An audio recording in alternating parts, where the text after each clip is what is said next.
Good evening, Mr. and Mrs. Burlington. Have we got a show for you tonight?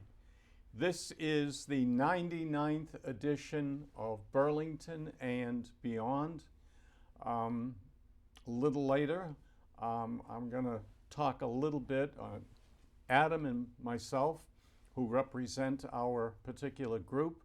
We'll be talking to you about our 100th anniversary, not our anniversary, our 100th show. But before we get to that, tonight, most unusual, a lot of the shows that we've done have been, they tend to be a little bit political or with people who are local. Tonight we have a very special guest who is with us. I was fortunate enough to discover, and he has a story, a life story that is absolutely fascinating. The gentleman is going to be, if I may say, he is going to be 90 on February 3rd. Second, I'm sorry. And I first met him on Christmas Eve. I didn't officially meet him, but he came and he sang for us. He sang for the with the choir at St. Margaret's and rendered a wonderful rendition of the Ave Maria. I was so taken by him that I had to follow it up, and he agreed to come on the show tonight to tell us about his life, how and where, which is fascinating. I'm not even sure if we're going to be able to get through all of it, but we certainly will try. Adam here is my co-host, and we are both going to pepper Tibor Varnei, born in Budapest, and I'll let him tell you more about himself. And we will, every now and then, Adam and I will get a question in. Yeah. Tell us about Tibor. Where were you born? When were you born? Your family, etc. So I born in Budapest, in Hungary, the capital city, in 1929, February the 2nd. But we just talk about that in three days, I will be 90-year-old with God's help. And after my years in school and in high school, when I was 11-year-old, I went to the Hungarian military school, and I studied in the military school when in 1944 in Hungary was invaded by the Russians, and the military school moved out to Austria first and then to Czechoslovakia. And I ended up in Czechoslovakia in different cities where we hide and everything, because the front, the American front, the Russian front was coming closer and closer until we reached May the 8th, when in the Reichstag in Berlin they pulled up the flags and the war was over.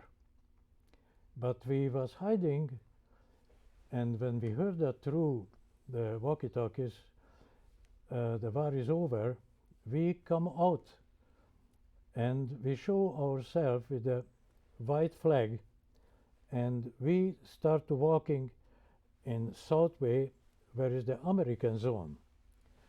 So about a good half an hour walk, a tank came up in the hills and opened up the hatch, and the soldier came in the top and he asked, "Name your regiment."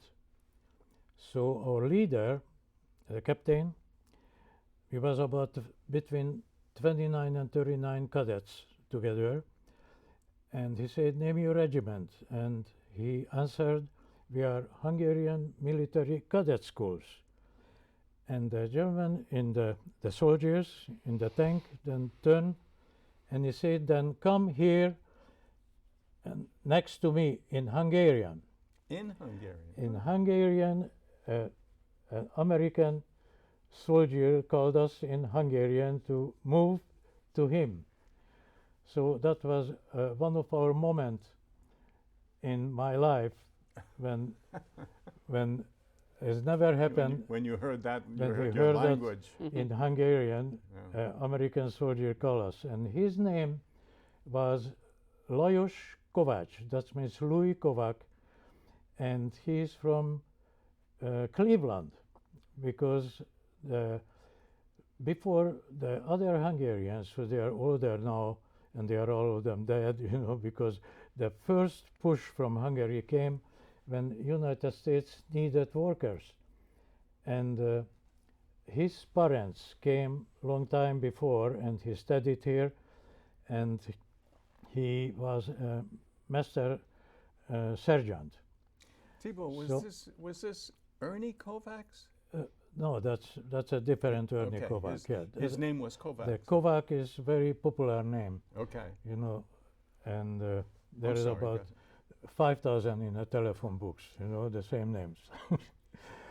And so we walked in, and they keep us for about 1 month as prisoners, and also there was a soldier every morning coming and checked everything. They didn't take it away from us, our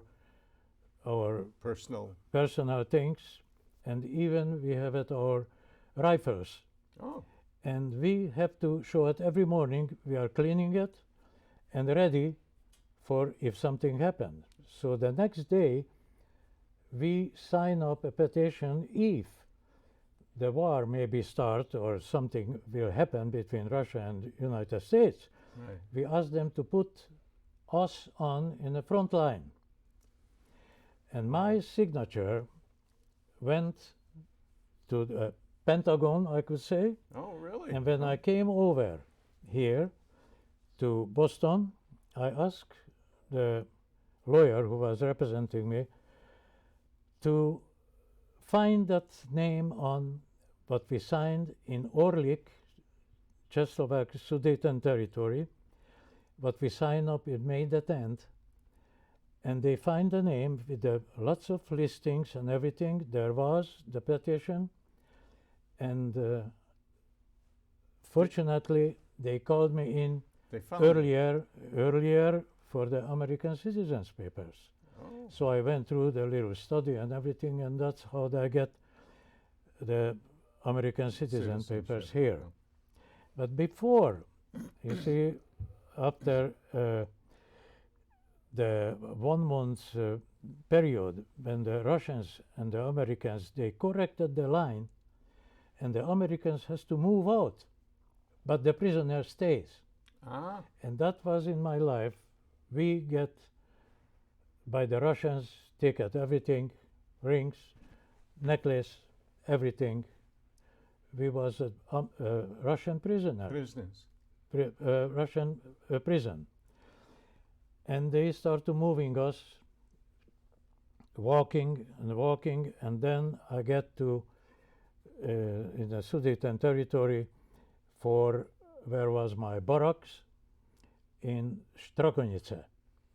And Strakonice is not far from everything, and little village and everything, and they put us for hard labor. And then start my life there for 2 years and 7 months as a hard labor. Can I ask you a question? Yes, please. How did the Russians determine who in the Sudetenland they would take and make a prisoner? Did they take everyone, or did they just take the people that they thought were loyal to the Western Allies in the United States? They take the all prisoner camp, Okay. and the older ones who was over 18, Yep. they was taking a different work, some of them Siberia, some of them Europe, to cleaning cities and everything. And we, the military schools, we was under 18. We get a Swiss Red Cross look after us, and finally, they find out, take us 2 years and 4 months, when they find out we can go home because we are under 18 years old, Okay. and they couldn't keep them any Oh, I longer. forgot you're still very And young. that's how I came home in 1947, September, and I start my schooling and everything. How old were you then? 14, 15? And I was 15 when I get in the prison, and I was 17. And then I get back to the high school and everything, and then I sign up for the Franz Liszt Conservatorium as the music student. And that's how my other life starts. Started. Yeah. And then in 1950, there was a type of a Hungarian idol Contest. concert. They was looking for people who is enough good, to be there. Yeah. And my number was 404. Wow. And from that was, I have it one more person behind me with the letter Z. And that was Zara Imarta, the concert singer. And she was chosen, I was chosen, and another woman and another man between the 405 people. Mine was 404. So 4 of you only Yeah, out but of 405. 404. Wow. And then, that was 1950, and I get in October the first concert and everything, and I stay with the Hungarian radio for 6 years, until 1956. But between, my military call-in was coming in because I was 20 years old. So I went back far away from Budapest for training and everything, and I find out there is a military chorus. And I get the connections, and they called me in. So I was in a baritone section that was 100 singers. This is the typical, the Russians have the Russian red chorus. Yes. The thing Yeah. that's in Hungary, they make it in the military chorus the same way. Okay. So I was one of the singers. So I was out from the training as a soldier because I was staying always in the radio and with the chorus and everything. So I escaped for my 2 years hard labor in Hungary. Good for you. Did you Yeah. did you play at all? And not there. Not there. No, just the singing, Yeah. for the 6 years. And then was, unfortunately, in 1956, the Russian invades Hungary. That was a revolution. And 1956, November, I packed up everything and I escaped with my first wife, with a little 1-year-old boy in my arm, and we hid to Austria. And we get help from people, farmers, who they told us how to go, where to go, don't go this way because there is the mines. Yeah. And between the lines, we get through. But I told you, they see the green fleurs, where Yeah. to go, which way. Yeah. And the Russians behind us They were also, doing the same thing. they do the same thing to Yeah. get us back. Yeah. But You got I was confused. fortunate, and then I find out, I get shot with a ricochet bullet, Yeah. not straight. Yeah. And then I find out, I stepped in, in my shoes full with blood, Yeah. and they take care of me and everything at the borderline. They took me right away to Austria, and that was my freedom, the first time from communism. When you were a prisoner, what did you do that was... In the Sudeten territory, Yes. yeah, I have different jobs. I worked for Heineken company, you believe or not. I was carrying 25-pound sugars up in 15 steps and just empty it and get down and get another. That was my day job, to doing it. And one of the soldiers who was sympathetic, with the young people, he said, if you grab the bag in the end and you shake it, what is in your hand, you can keep it. Huh? And that was putting it in a corner in a little paper, and in the end of the day, I take it into the barracks, and somebody was in other commando who has a cheese or something, so we exchanged Change, yeah. the things. You know? But did anything special happen to you when you were prisoner? How did they fish? How they treat us, you mean? You know, how they fish? How did they get fish? Oh, when we went down to the river. So the Russians had a type of feeding themselves and feeding then the prisoners. And they took us to the river. And first of them, they asked, who can swim? So I said, okay, that's very good, you know, because we take us for swimming. And then down in the edge of the river, there was a little mines, and they said, okay, lay down, we put this mine in your stomach, swim backwards, and when you are far out from the front, bend So the and mine swim very fast out, because there was Russian soldiers with the two boats, and they start to with the machine gun, little thing, to shooting at, because shoot the mine. the mine was going down slowly like this. Yeah. And then the mines exploded, and they was fishing. And that was our food. Oh, wow. In the morning, in the daytime, and in the evening. You believe or not, there was this 500-gallon big military equipment, you know, full with water and everything.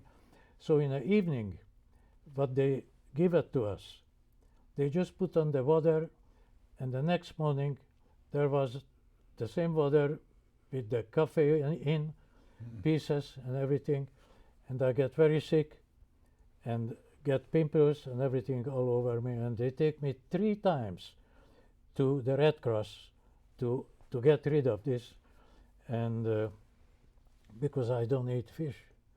It still is in somewhere here in Still now. somehow now. You It's can't still coming back in my in your my mind. memory Yeah. what happened Happened, yeah. with me in that time. Mm.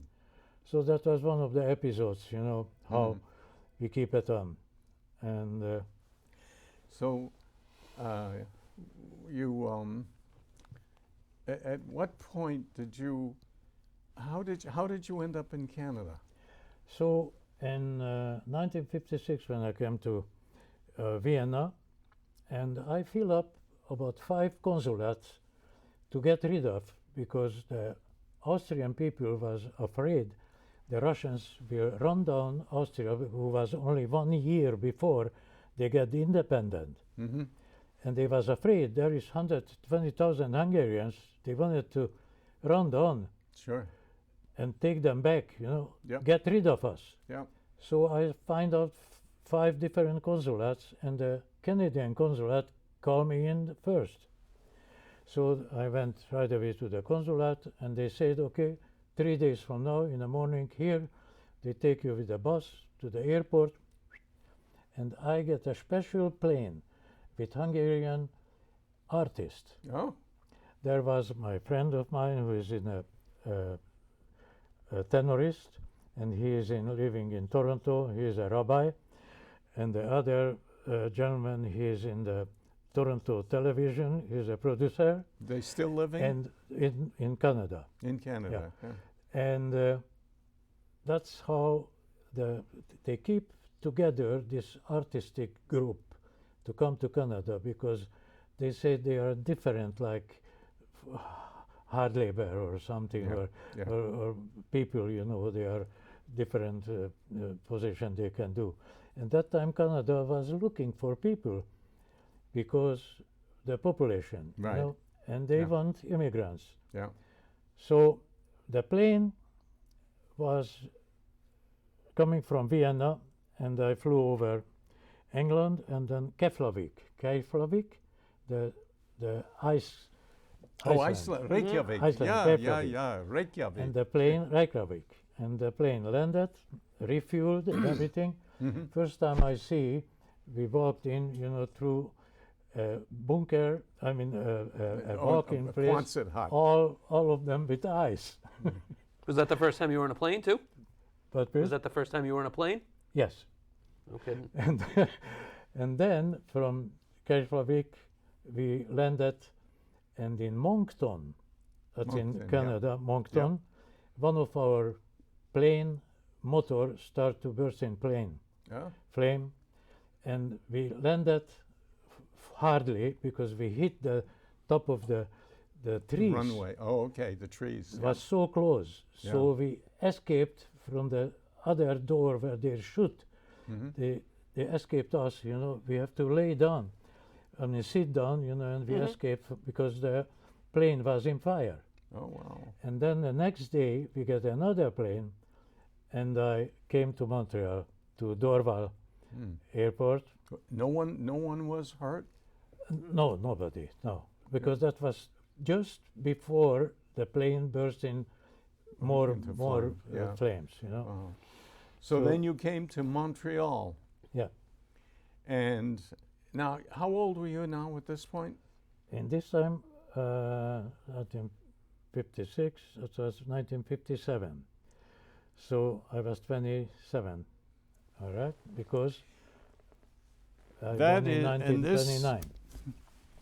For the audience, and this is you at 30? That was when I was 30 years old, 60 years ago, Where was this taken? in Montreal. In Montreal. Then I started in Montreal the show business. Second life. Yeah, I learned French, songs, American songs, Italian songs, everything. I have a medley, what I sing, 5 different songs, and then I picked up a violin. I played Chardas de Monte, which is a very hard numbers and everything.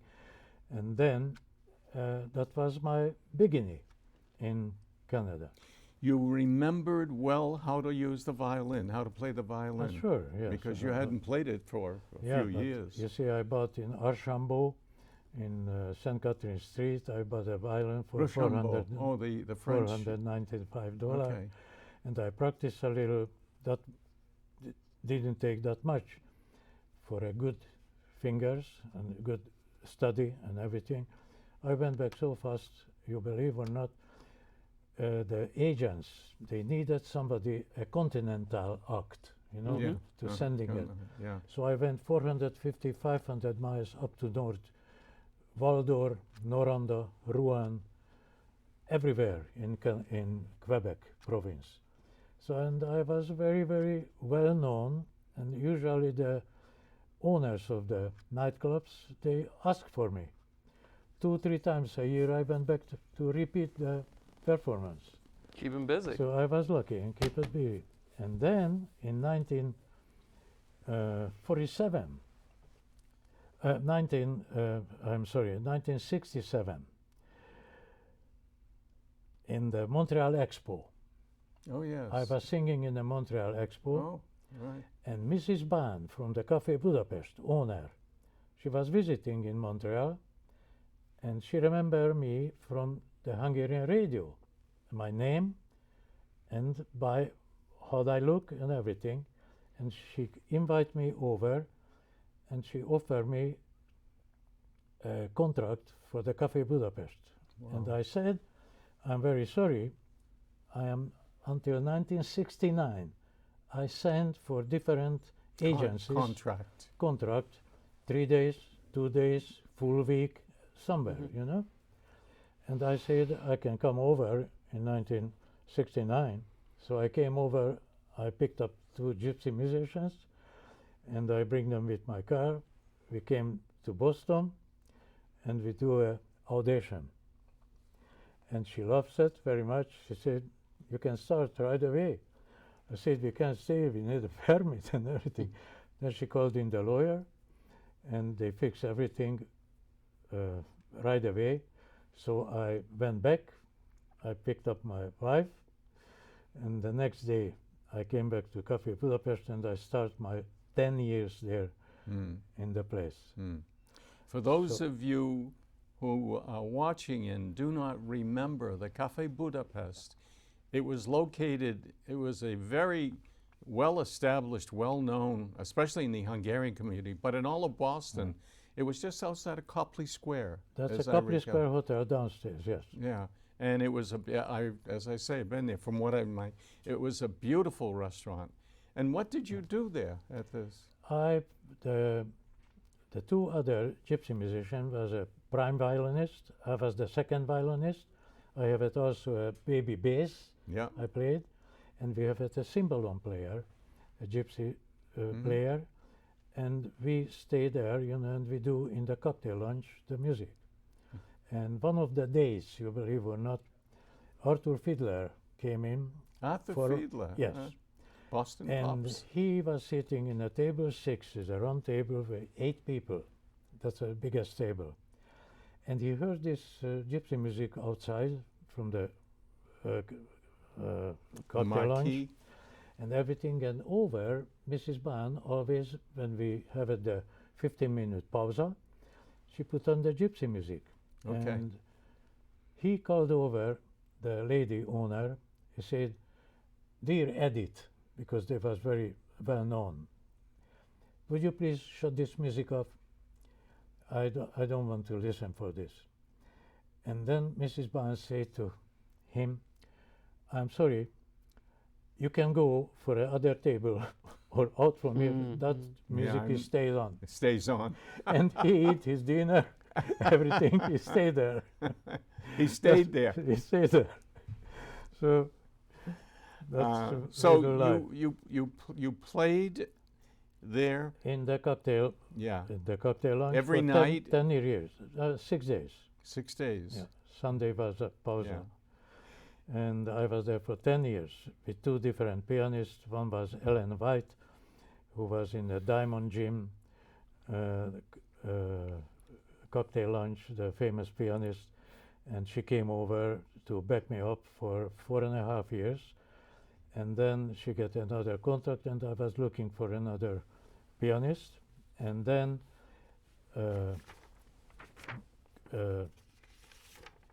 Kennedy, who was the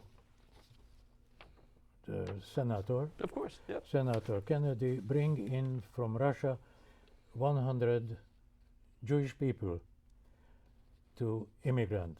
And one of the immigrant was my partner for another 6 years in the Cafe Budapest. And he is born in Frunze in Russia, and his father is a French teacher, and the mother was a doctor woman, and Eugene Bonderman, his name, and we cut our first record here, the LP, in the Cafe Budapest. Yeah, and that's one of the copy. I give it to you, Yeah. and you Yeah. have all the music and everything Yeah. on. you Yeah. know. Now, where did you sell your records? Did you sell them after your shows, or would you get them in record in shops? in the top of the piano, first of them we start there, Okay. and I went to about 1,500 LPs Wow. in there, and then we were not advertised because we have, you can see here, a couple of newspaper men, who was Yeah. writing about us and everything, and mouth to mouth. Okay. And then people was asking, and then, and 10 years after, in a Cafe Budapest, I went to the City Hall Plaza. There was a Werner's restaurant, a German place, and Mr. Werner offered us higher money and everything to play in his place. So we moved And after 10 years. what was the name of that? Werner's, Yes, there was. I remember it. yeah, Werner's, W-E-R-N-E-R. downstairs, Yeah. downstairs. Yes, I do Yeah. remember that. And then we sold more and more there, So you are not only part of Budapest, but you're a very integral part of Boston Yeah, I was spending and Canada. How many years were you in Canada? From 1957 to until 70. Yeah, Because 13 years. 1971 I started the Cafe Budapest. At the Budapest. Yes. 13 years and you were a Canadian Yeah, citizen. Canadian, and I changed the Canadian citizens for the American citizens. How many countries have you visited? Czechoslovakia, Hungary, when I was working with the Czechoslovak Radio Austria? Orchestra. Austria? And then Austria, I do the radio shows, and then in Canada, all over Canada. I know Canada like my hand, because every little town I was visiting where they needed some entertainment, and I have a very good agencies, and the agencies want more music, and they want that time. Canada is very close to violin. Lots of violin. And they like the violent music, and they booked me always non-stop. Yeah. And you played the violin all the time? Oh, I have a 35-minute show. Really? Yeah. And you traveled all over. And then, Did Quebec included? oh yes, many times. Many times Quebec? Yeah. Yeah. And that's where you learned a little bit of your French. Oh, naturally, yes. St. John Street. Were there other Hungarians in Canada that you got to meet? Oh, the Hungarian population after the 56 revolution was very big, because they want more workers and everything, and they let them in. And was Hungarian church, Hungarian society, 3-4 different clubs, with pool tables and everything, and entertainment and everything. There was a Hungarian gypsy band, a 6-piece orchestra in the Tokay restaurant in Stanley Street. They were staying there for years, and that was one of the famous places there. And there, the Stanley Street, there is left and right Hungarian little cafes, espressos, everything. That was a famous Hungarian place. You must have felt right at home Yeah. with all of them. Yeah, that's right. Especially having Many been people. denied your, Yeah. Yeah. you left your home, your native home, Yeah. and now you found a new home over there. And you see here, after I finished the violin playing, because I got the arthritis, and to play, I couldn't move it. You see, this too is deformed, and I couldn't play it anymore. False note was coming out, so this is the time. Stop. That's it. Yeah, I don't want to make my reputation and everything, yeah. and that was the time I finished this. You did not lose your voice. No, because you see, I used that in 1982 to 1984. I was the maitre d' and the entertainment in the evening in the Red Pepper restaurant in here in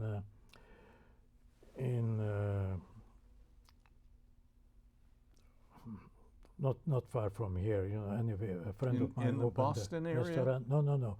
That's In Canada, we're talking. no, that was near Newport. Yeah, Newport. Newport. Yeah, near. Okay. And Amesbury. I'm sorry. Amesbury. Amesbury. Oh, Newburyport, yes. Yeah, No, sure, Newburyport, yeah. yes. And in Amesbury, he bought a little restaurant that was 80 seats in the cocktail lounge. Was every week, Friday, Saturday, I fill it up. From Boston, people was coming out because we do a fantastic $9.95 all-you-can-eat buffet. Oh, wow. You believe or not? Yes.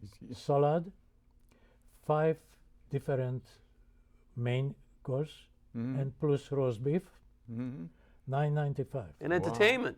And entertainment, Friday, that's a deal. Saturday, I sing, everything. I have a own guitar player in there, and we rehearsed and everything, and everything was beautiful. And that's what I was doing in 1984. In 1984, gentleman walked in and he said, "I'd like to offer you a job in Dracut." In Dracut. In Dracut. Okay. And that was in Dracut, they called the cock door. And he has the restaurant, and I was the manager daytime and in the evening. And there was a grand piano, and I sit down between, and I because I played piano too. You play piano too? Yes. And I sit down, and for about 5-10 minutes, I played popular songs. And when somebody was finishing, and coming to pay the bills, I finished. I cash register, I played them all. So I was everything there. You was everything. Eh? And he liked it very much. And then I went through lots of other places. And in Tingsboro, they opened up the Bogies restaurant. And the Bogies restaurant was a beautiful place with windows. The top is, you can see the stars and everything. All And that was glass on tableclothed and everything. And I was there the maitre d', because I couldn't play any longer. Yeah. And then I have ad hoc here and there, performances, but I put together, also. So I went in a restaurant business. Wow. And like that, as a maitre d' and everything. And then the Stonehenge Inn, if you Oh yes, I've remember. heard. Yes. Yeah. I opened up the Stonehenge Inn. No Oh, kidding. for God's Yeah. sakes. I opened up the first day to the first 31 day. And in the 31st day, I make a mistake.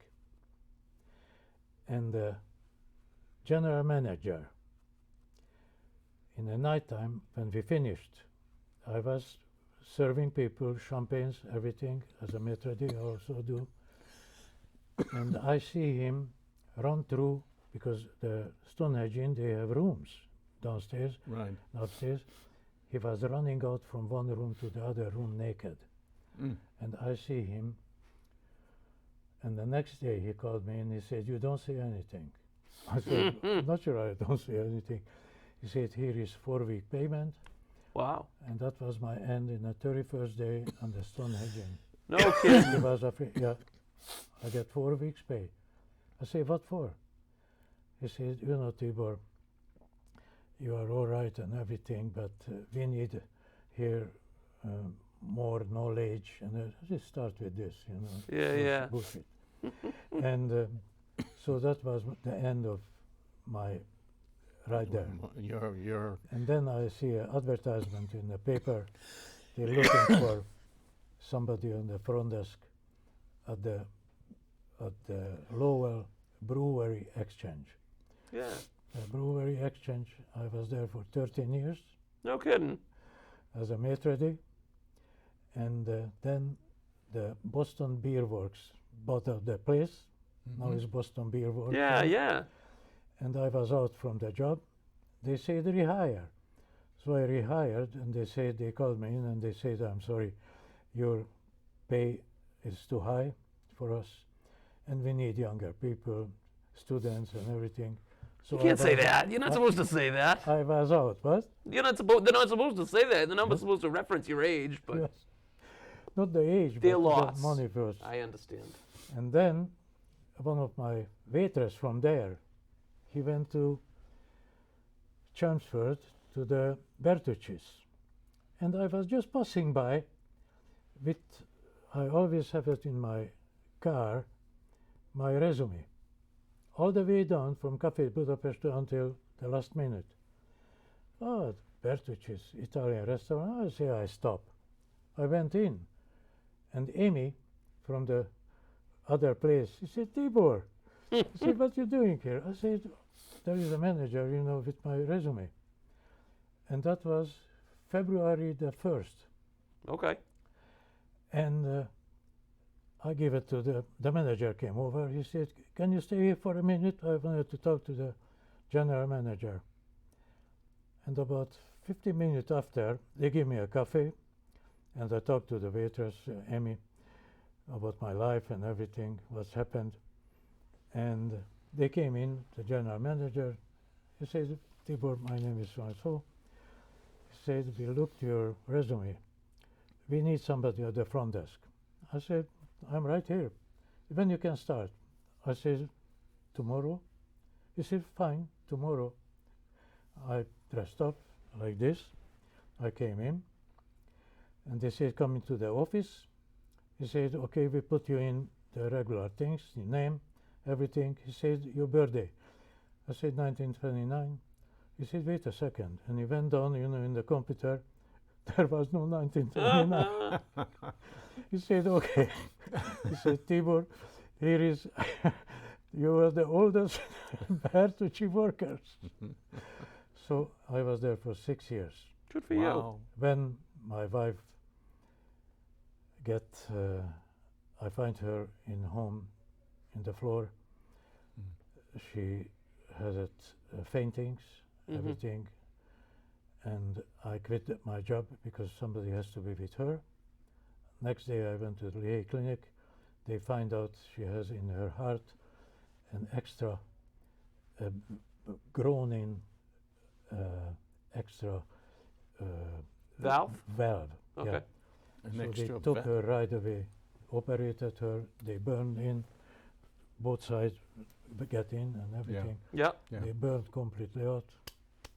She was all right. Oh, wow, good. And a year and a half ago, she got a stroke. So she's take care of her. She's getting better and better. And I take care of everything right now. You take care of her. Yeah. She lives with you. Yeah, oh yes. Good for you. Oh yes. Good for you. I sign the papers, everything. I take care of her. We have a nice home here in Burlington at the Beacon Village, Yeah. and I live there now 26 years. Good for you. And that's God how I bless. get to the church and singing and everything, and then find a German. You haven't had the easiest life, No, but you seem like a happy man. oh, the music. The music keeps you happy. Everything, oh, that's one of my life, And not just that, my personality is somehow, I'm not a fighter, but I fight if I need. Okay. So that was the people in the front where I was working for 13 years, like in a brew house, Yeah. and 6 years at the Bertucci's. All the big shots, they coming from the office. They didn't want to see the manager, the other Tibor, everything. Come sit with us, everything. I was a well-known person. You still And are. the girls, they all, they wanted to take me out after the job. I say, I can't, I have to be home. And so and so. I went out a couple of times with them, the next door. And that's, when you work with people, you're a different person. Yes. You please them, Yes. Yes. That's my front job. And I never forget one thing. I have to just mention that the little boy came to me, about 5-year-old, and he said, hi. I said, high five. And he gave me a high five. And he does this. And when he was coming out, I said, how about high five? He said, not with me. I said, he refused. And, and I'm good with kids. And the main thing, I was always representing the place. That's the main thing for me. I am working, but I represent the place like this place is mine. Like it's your own. Yeah. Yeah. And that was Yeah. always in my mind, Yeah. because that's bring people back. Yeah. I have write-ups, everything, letters Yeah. from what they send, two-page letters when a car stopped in the front, and I went out and I helped the lady out, and the guy said he's a retired policeman. He said, we never get that nowhere else. You're coming out and help my wife. And when they went away, I helped her to sit in the car, everything. She could hardly walk. Yeah. And that's with the job. Tibor, when did you lose contact with your family, your mother? You have a brother? The brother died, yeah. He about, died. 6 years ago now. So you are the only one left in your I family? am the only one, and his wife, who is a concert pianist, she is still traveling in Germany, and she was last time in England.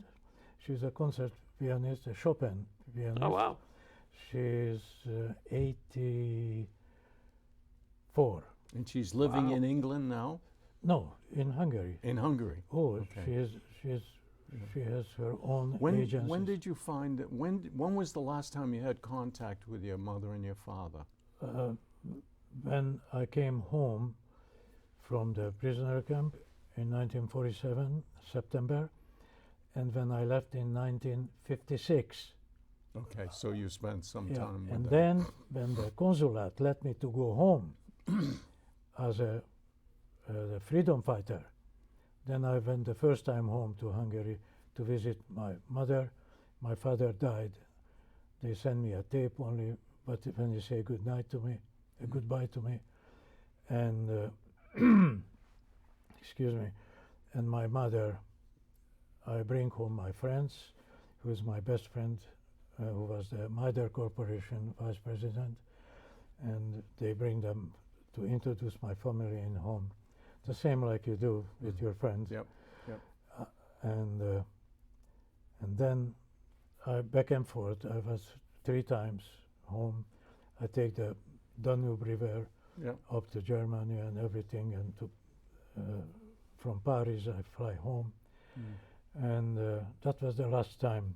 And my mother died, and then my brother died, so I am the only one who left from the family. Would you say your life is? Have you been happy for the most part? You've had a lot of difficult It times. is just this. My father always said, Tibor, that was the last handshake when I left in '56. He said, Tibor, they call me Petit.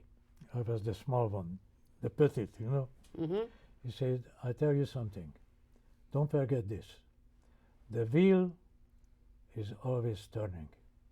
When the wheel is done, cannot go lower. That has to come up. And my wheel came up 3 times. And that will be in my book, but I am just finishing and I need a author. Yeah, a publisher. A publisher, and I am just finishing. I have about another 100 page. That will be about 300 page. About from 1929 until today as an immigrant, to give to people who they are coming to United States forever as an immigrant, to don't be lazy, work, build up their life. Because my life, when 1 time, 2 time, 3 time, when I change different places, everything, beaten up in the prisoner camp and everything, and that will be in the book. And you're working on that now. You just oh, wrote I have 100 already nearly pages. 200 page Yeah, finished. yeah. And have you chosen a title for it yet?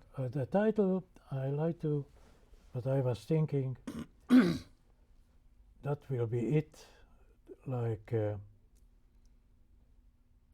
with love from Hungary Hungary? with love, With love. the Okay. immigrant. That's it, All right. the immigrant. I looked all around. There's no such of things all around yet who can teach the immigration people who they are coming, either illegal or legal, whatever it is, to do something. Don't go for the freebies, because I didn't get, I get $5 when I landed in Dorval Airport.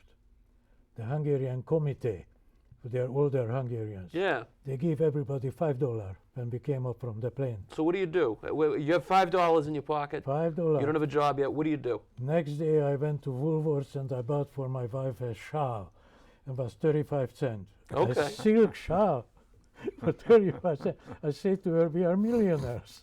Where did you sleep the first night you were here? Oh, they take us for barracks, but Okay. was the military barracks.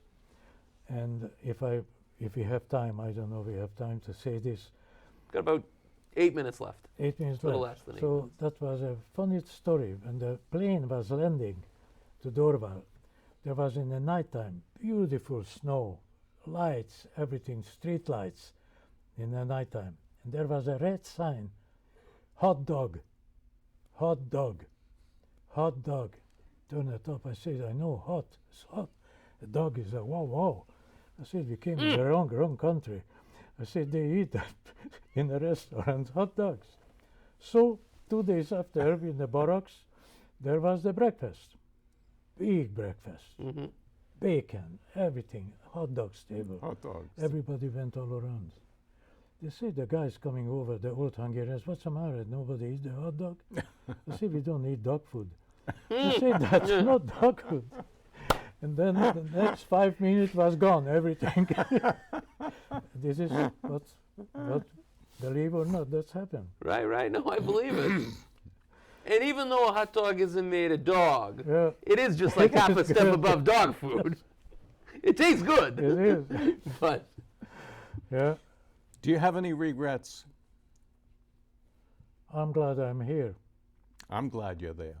I'm glad I'm here and I live 90 years and I can walk and I can do things and I help other people.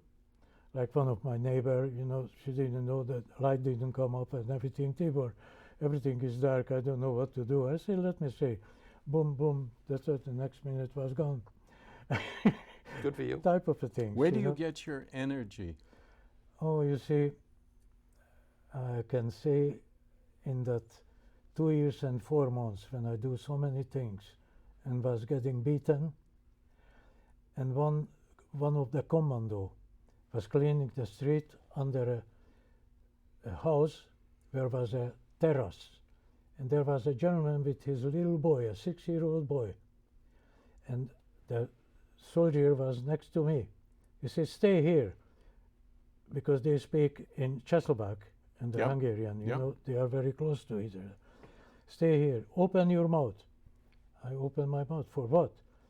And the guy upstairs told to the little boy, piss him. Oh, So he pissed me all over and I have to stand there because if I move right here in the kidney, that the next minute they beat you.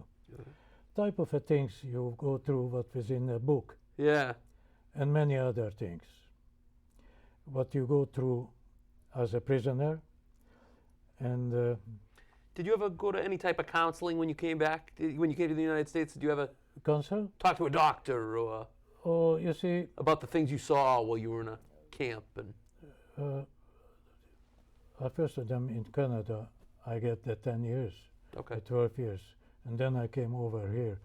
I speak fluently with the accent and everything, and I managed, you know, everything in a hard way, you know, to get there. And I'm right here now, you know, and interviewing between you two. It was very nice of you to do this for me, it was nice of you to And- join us. and lots of We people will appreciate it. see it's this. nice of you. And I think to our come. viewers will appreciate hearing your story because you got a Yes. very interesting story. And if that book is coming out, hopefully, you know, I find a author, I mean a Publisher. publisher, and I will send out the big write-up about what is about the book Okay. in 2 pages. Yeah. And if they're interested, naturally, they can make the business, you know. When your book is published, Yeah.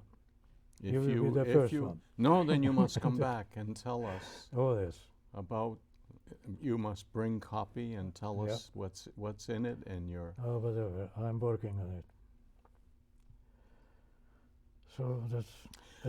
I think that your strength is because of the strength of character to do all these things and to be as you are today. I think because of all of the different things that have happened to you, even the bad experiences, Yeah. they give you strength.